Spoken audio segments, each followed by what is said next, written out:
Hi everyone, it's Brett. Well, the season is here. It's not just snowy in video games, it's also snowy in my backyard. With the holiday season in motion, sometimes I just like to think about what kind of gifts I would like, and I can think of one gift that I especially want. I've been wanting this for a long time. It's something that would be so cool to have. I just want the gift of a true prequel to The Legend of Zelda Breath of the Wild. Breath of the Wild is such a fun, creative, and excellently crafted game. One of the things I found most interesting about the game was the backstory. It was a bunch of fun finding these flashback cutscenes throughout the massive world of Hyrule, especially because I really like cutscenes in video games. However, the backstory, which is mostly told through cutscenes, is a little vague on specifics in some regard. So that means I didn't get to see exactly how it all went wrong. I want to see how it all plays out. I think the backstory to this game has so much more potential and could have a whole game centered around it. That doesn't count. This isn't a true prequel. This is a false prequel. I'll go ahead and explain practically the whole story in under 10 seconds. Robot goes back in time and makes an alternate timeline where Hyrule doesn't get destroyed. In Breath of the Wild, Link wakes up 100 years after the calamity awakens and Hyrule is destroyed. The problem of Age of Calamity should be apparent. Now, did I have fun with this game? Yes. Did I enjoy the story? Yes. Is this what I wanted? Absolutely not! Now that that's cleared up, I could go back to where I left off. Now, I can't literally make a whole game that is a prequel to Breath of the Wild, but I can imagine a concept for it. I will be limited to the ideas I bring up because I will try to have everything that happens to fall in line with the flashback cutscenes, written accounts of what happened, and whatever else refers to what happened in the past from Breath of the Wild. I'm placing heavy emphasis on try because there is quite a bit to keep track of. Anyway, here are my ideas for a true prequel to The Legend of Zelda Breath of the Wild. To start off, the game's title could be The Legend of Zelda Calamity of Hyrule. This hypothetical game takes place during the inevitable destruction of Hyrule by the dark evil force known as Calamity Ganon, so this is the most fitting title I can think of. Alright, maybe the game could start off with something fun. Forget that. The game could start off with a cutscene of the funeral for Zelda's mother. Yeah, so this game will be pretty dark, so I figured I should set the tone. I will try to tone down the darker elements from here on out. By the way, I'm not making this up. The King's Journal mentions that the Queen dies. Then the King could tell Zelda that she will soon have to focus on her training. This is to prevent Calamity Ganon from causing mass destruction. Fast forward to 10 years later, there could be a cutscene showing Zelda doing some training, like praying to the goddess inside the castle or something. I'm not exactly sure how she really was training besides praying a whole bunch, so I'm just gonna go with that. Then Zelda looks out the castle annoyed when she sees Link training. This is where the gameplay could begin, and I am now realizing that it would be a lot easier to explain this made-up game I'm imagining if I could just play it. I guess Breath of the Wild and Age of Calamity will have to do. So there could be some gameplay of Link having to defeat some fellow knights, and then the king could just tell everybody to go to Korok Forest to get the Master Sword in a quick cutscene. There could be multiple paths to get to Korok Forest. There could also be some enemies to fight along the way as well. Once Link gets to the Lost Woods, it will sort of be like a maze, similar to Breath of the Wild's version of the Lost Woods. Since this game takes place 100 years before Breath of the Wild, there could be maybe some smaller trees or something which could give a different layout of the forest, which would provide a different challenge for Link. Then once Link gets to the Master Sword, he will pull it out from its resting place in an epic cutscene. The Deku Tree could tell Link some wise words of wisdom, and after that is done, Link could walk all the way back to the gate of the village next to Hyrule Castle, only to find it swarming with monsters, but Link has the Master Sword and can take them out easily. This next part comes from Zelda's research notes. Zelda would meet up with Impa, and she would introduce Zelda to Pura and Robbie. Then the next day, they all go on an excavation where they find the Sheikah Slate. I think that during this expedition, the player could control Impa. She would be fighting monsters or something in order to protect everyone else. After this, the first 4 chronological cutscenes would probably take place. These cutscenes depict Zelda recruiting Rivali, Daruk, Mipha, and Urbosa to become champions, which basically means someone who is chosen by the royal family and is very skilled. Zelda has to travel to where they live, so the game could consist of traveling to these locations. Now, it would be cool to be able to play as Zelda when traveling to these sections, but she doesn't seem to have a weapon in these cutscenes. So this part of the game would just have the player controlling one of the knights that are shown in some of the cutscenes to protect Zelda from monsters. This next section comes from Mipha's diary. Basically, Link goes to Zora's domain, which is a place inhabited by fish people called Zora, and meets up with his childhood friend Mipha. She tells Link that there is a Lynel that has been disturbing everybody recently. Then Link would walk to where the Lynel is, and Mipha would follow him, and Link tells Mipha to turn back. Whoa! Link talks? Link is kind of known for not talking, but him talking wasn't my idea. Mipha is the one who wrote that down. Anyway, Mipha argues with Link because she doesn't want to turn back, but the Lionel attacks from behind while this is going on, so Link has to fight a Lionel. At the end of the boss fight, Link would have to finish off the Lionel with a spin attack because Mipha says that's what happened. So Mipha seems to fall in love with Link after this. Anyway, moving on. Once Link gets back, he could have a little adventure with Impa that would involve fighting monsters or something. After Link returns to Hyrule Castle, Zelda could be testing a Guardian, which is a robot which is supposed to be designed to defend against Calamity Ganon. Anyway, this next part that would happen is a story that comes straight out of Daruk's training journal, which basically says that a Guardian went hostile and Link happens to be near the commotion and deflects the Guardian beam, with a pot lid to be specific. The king noticed Link's bravery, and the king could tell him that he will be appointed Zelda's knight. Then the cutscene could show Zelda being visibly agitated and her going back to doing some more research. Afterwards, she could go in her room and write some stuff down in her diary. This would be her writing down the first entry that can be read in the game. The next day, Link could be appointed Zelda's knight. After this cutscene plays out, there could be another cutscene of all the champions coming to Hyrule Castle and getting to meet one another for the first time. After that, the 5th chronological cutscene will play out. This cutscene shows some sort of ceremony, and they all take a picture afterwards. Right after they took the picture, Daruk could ask Zelda if she could do some ceremonial stuff for Link since he was appointed her knight recently. Since Daruk is so enthusiastic about it, Zelda agrees in order not to disappoint him. So then they will walk over to some sort of ceremony place. There could be some conversations that the champions might have with one another while on their way to the location. Then there could be a cutscene where some monsters show up and all the champions except Link would all work together to quickly take out the foes. I can't let Link fight monsters because Zelda asks him how proficient he is with the Master Sword in a later cutscene, and saying that question would be silly if she saw Link in action with it. Anyway, the next chronological cutscene would happen. Zelda blesses Link or something with all the champions watching. By the way, these cutscenes are called memories because they are Link's memories from the past. This one is referred to as memory number 1. Now the first 5 chronological cutscenes come from the downloadable content. These ones are also referred to as memories, but the first 4 don't even have Link in them. It's clearly just Zelda traveling without Link in these ones. So why are these classified as memories if Link isn't even in them? I wish I knew, but I do not know. Anyway, the next day Link could be right outside Zelda's room waiting for her, and she can open up the door being visibly annoyed, and then they can go over to Rito Village. The gameplay here would just be walking with Zelda. Yep. Link still can't fight monsters because Zelda still has to ask Link how proficient he is with his sword in Memory 3. Zelda can have some dialogue while they head over to Rito Village to make the game a little more interesting. Once they're at the village, Rivali can get Link's attention, and this is where Memory 2 happens. This one focuses on Rivali being mean to Link. After this, more walking would happen to get back to Hyrule Castle, and then after some time passes, Link and Zelda will set off to walk some more, and Memory 3 happens next. Zelda asks Link how proficient he is with the Master Sword, and Link says nothing in this memory. Nice, now Link can fight monsters from here on out every time he is traveling to a location. They could then gather ingredients to make some potions that will allow them not to burn up when they're traveling over to Goron City. I think that could make for a nice little quest. Then there will be some more walking to get to Goron City. Zelda could go adjust Daruk's Divine Beast while Link could go fight a bunch of monsters with Daruk. Then after this, Memory 4 will happen. Daruk learns how to use his Divine Beast better in this one. After that, Link and Zelda will go back to Hyrule Castle again. Then Zelda will leave with a horse to do some more researching without Link, but Link will hop on a horse as well to follow Zelda. She tells him repeatedly not to accompany her, but Link does not do what she wants. Zelda telling Link to go away is mentioned in her diary. After she arrives at some ruins, Memory 5 will play out. Zelda gets all mad and yells at Link in this one. Then there would eventually be some more Zelda following, but she eventually gets away from Link by going over to Gerudo Town. Zelda does this to avoid Link because boys aren't allowed in Gerudo Town. Link could go over to a guard and ask to meet with Urbosa. Then later, Link would meet up with Urbosa and she tells Link how he can get into the town, but once Link goes in the town, Zelda had already left, so Urbosa would tell Link that she would contact him next time she saw Zelda. Then there would yet again be more walking to return to Link's home. Ugh, these events are mentioned in Urbosa's diary. This would probably not be that much fun gameplay-wise. So Link gets word from Urbosa somehow and goes over to her Divine Beast, which is where Memory 6 will happen. Urbosa asks Link if he's getting along with Zelda in this memory, and Link says nothing again.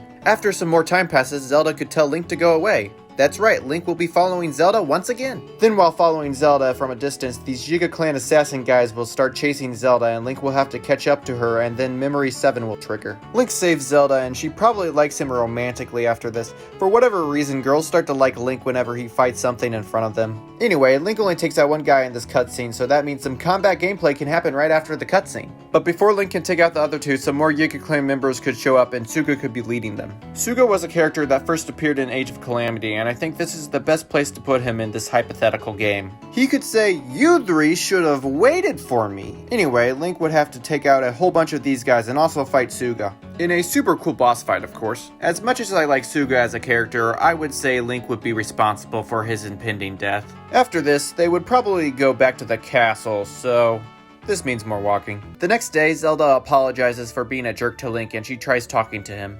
There could be some cutscenes of Zelda and Link opening up to each other, which means Link would be talking, but probably more than a sentence or two. Yeah, it would probably be best for Link not to talk a whole bunch, but this is more fun. Zelda's diary actually mentions that they talk to each other, so Link being able to speak more still wasn't even really my idea. Well, I guess hearing him speak in this made-up game is my idea, though. Anyway, Link would eventually fight a huge horde of monsters, then Memory 8 proceeds. This one shows all the enemies Link defeated, and Zelda tells him he isn't invincible. But if that were the case, Link wouldn't become playable again after I accidentally allowed him to perish in Breath of the Wild. Anyway, there could be some more cutscenes and gameplay events of Zelda and Link getting along after this. Then Memory 9 would happen next. Zelda tells Link to eat a live frog in this one. The cutscene ends and doesn't show the fate of the frog, but I think Link didn't eat it because if he did, it would be the darkest moment in the whole game, and I don't think that the destruction of Hyrule should be topped. Then for some reason, Link goes over to Zora's domain by himself, and yeah, he probably had to walk over there. Once he meets up with Mipha, they can fight some monsters while going over to her divine beast, and then the cutscene could play out showing Link getting mildly injured while finishing off some monsters. Memory 10 can happen afterwards. Mipha heals Link and basically says that once Calamity Ganon is defeated that she would like to spend more time with Link. Mipha had been making armor to give to Link as a sign of a marriage proposal. How do I know this? Well, I read her diary again. Anyway, there is no confirmation that she gave it to him or not, so I'm just going to say that she got too nervous and decided that she would give it to Link another time. After this memory plays out, Link says goodbye to Mipha and does the unthinkable by walking back to Hyrule Castle. Just as Link was ready to go on his trip to Zora's domain, Zelda could go on an expedition with Purah and they could find the Shrine of Resurrection. Once again, Impa could tag along and she would fight monsters off during the expedition. Then they could go back to Hyrule Castle and Zelda could meet back up with Link and they could go over to the Spring of Courage so Zelda could do some more praying to awake her powers, but it doesn't work. Walking. Memory 11 would then play out. Zelda wonders if Link were to still want to be a knight if that was what he was told to be his whole life. They then would walk some more, but before they do that, they'll wait for the rain to stop. They would go back to the castle and Memory 12 would begin at some point. The king tells Zelda that she can't do any more research and can only focus on unlocking her power. Zelda does not take this well. So then Link and Zelda could go to the Spring of Power, and I don't even need to say how they got there. Memory 13 happens and Zelda doesn't awake her power again and is pretty upset about it. The cutscene ends with her upset, but I would extend the cutscene so Link could give her a hug or something. Then they go back to the castle in the most unpredictable way possible. Zelda and Link leave the castle once again, but on their horses, and Link gives Zelda some horse riding lessons. Memory 14 would unfold next. She talks about going over to the Spring of Wisdom, and so they set off for that. They probably used their horses to travel over there. Well, it's official. 3 memories have horses walking. Did Link and Zelda use horses during some traveling segments then? Not sure, I don't want to speculate. Anyway, they meet up with the champions and they go over to where the Spring of Wisdom is, but along the way there is a huge amount of monsters that the whole team has to work together to take out. They would actually go towards more of the base of the mountain, and Zelda and Link would go to the Spring of Wisdom alone. After that, Memory 15 begins. Calamity Ganon awakens in this cutscene, so things are getting bad. The champions plan on going to their divine beasts. Also, Zelda says she wants to help, and I couldn't figure out what exactly she does, so I'll just say the team debates what Zelda could do to help, and they just decide to let her tag along with Link. So Link and Zelda could run over to Hyrule Castle. Oh wow, I guess they can run. This probably makes the game 2 times shorter. Anyway, there would just be a whole bunch of running and enemy fighting until Link and Zelda arrive at the castle. While running up to the sanctum of the castle, they could just start to see the king when he just got his life taken from him. It had to happen at some point, plus this would set things up for a really cool and epic battle with Link and Calamity Ganon.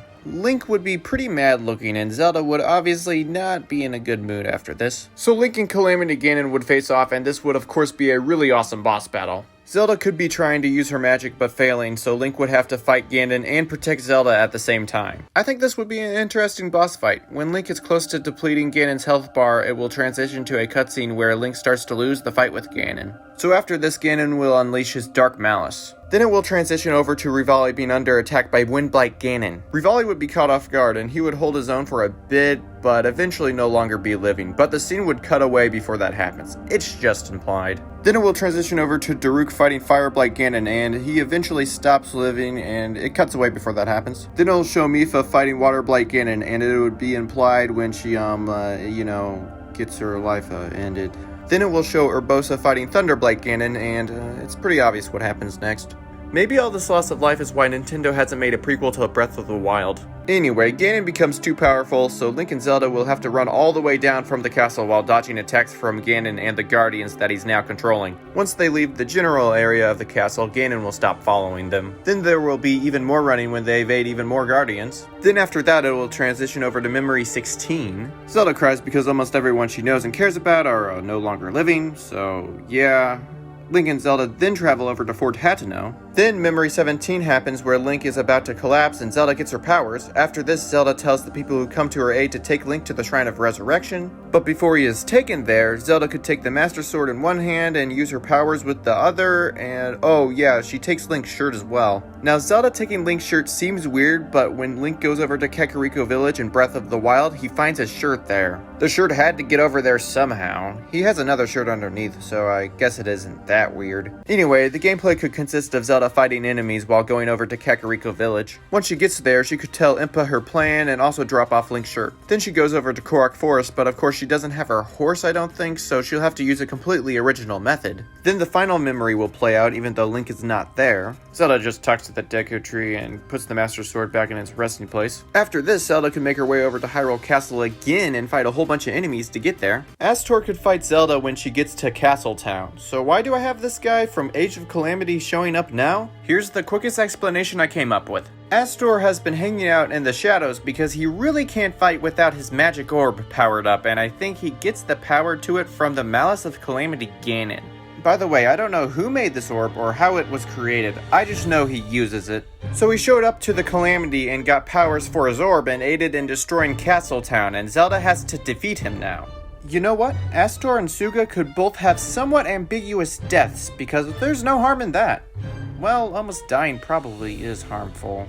Then the cutscene that is shown towards the beginning of Breath of the Wild that shows Zelda confronting Ganon plays out. Instead of this cutscene stopping like in Breath of the Wild, it could transition straight into the final boss fight of this hypothetical game. Zelda could be continually pushing and attacking Ganon up to the sanctum of the castle. Then there could be a cool cutscene where she bounds Ganon to the castle, and then after that she kinda I don't know where her body goes, I guess she just kinda disappears. Then I guess Zelda could say something about hoping that Link will be able to destroy Calamity Ganon at some point, and then there could be a final cutscene showing Link hanging out at a bathtub. Well, that's my overly long interpretation of a true prequel to Breath of the Wild. Now, why did I even want a prequel in the first place? Well, I think it was because after the cutscene of Calamity Ganon awakening, I was expecting some really cool cutscene where Link and Zelda would be fighting Ganon or something. But there wasn't. The next cutscene after Ganon appearing was Link and Zelda just running in the rain. Now that I think about it, I probably wouldn't have wanted a true prequel to Breath of the Wild if there was a cutscene in between these two, but there wasn't. So I would like to have this theoretical game. But after imagining how a true prequel would play out, I'm realizing that making this type of game would be severely limiting and would be very difficult to be made into a fun game. These cutscenes were not made with the idea of reusing them for a prequel. I know I really wanted the gift of a true prequel for Breath of the Wild, but I've had the wrong mindset this whole time. I shouldn't be mad that I haven't ever gotten a true prequel to Breath of the Wild. I should be glad that I have been able to play Breath of the Wild in the first place. And I should just be grateful for all this other stuff that I have as well, including this. Also, I just realized that if a true prequel to Breath of the Wild was made by Nintendo, the company wouldn't just give it away to everyone. I would have to pay for it.